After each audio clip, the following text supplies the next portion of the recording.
अधिक मास विशेष ऑफर्स फक्त कैलास अडगावकर ज्वेलर्समध्ये.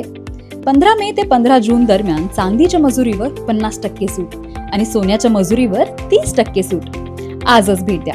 कैलास अडगावकर ज्वेलर्स, दत्त मंदिर बस स्टॉप, नाशिक रोड.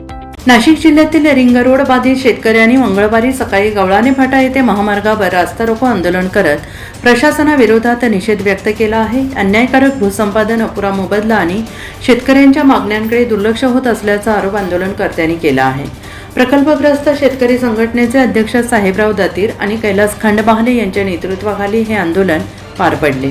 आज आम्हाला पोलिसांनी जरी उचलून आणला असेल, परंतु येणारं जे पावसाळी अधिवेशन आहे 22 जून, आम्ही नाशिक ते मुंबई मोर्चा काढून विधान भवनाला कशा पद्धतीने घेराव घालणे येईल याच्यात गावागावात बैठका घेऊन आम्ही त्याची रणनीती आखणार आणि या सरकारला दाखवून देणार की तुम्ही रिंग रोड कसा करतात ते आम्ही बघू.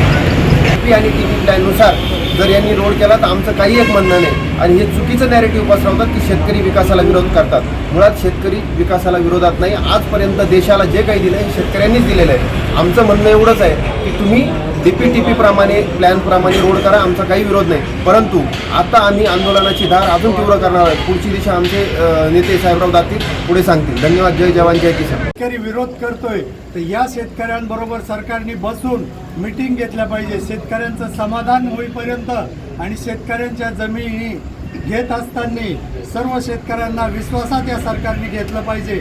हे करत नाही तोपर्यंत शेतकरी या सरकारला आमच्या जागेमध्ये बिलकुल येऊ देणार नाही. या आंदोलनादरम्यान पोलिसांचा बंदोबस्त ठेवण्यात आलेला असून काही काळ वाहतुकीवर परिणाम झालेला आहे. मागण्यांकडे दुर्लक्ष झाल्यास पावसाळी अधिवेशनात विधान भवनावर तसेच मुंबईत मोठे आंदोलन करण्याचा इशारा शेतकरी प्रतिनिधींनी दिला आहे. NCN न्यूजसाठी सचिन दिवटे, नवीन नाशिक.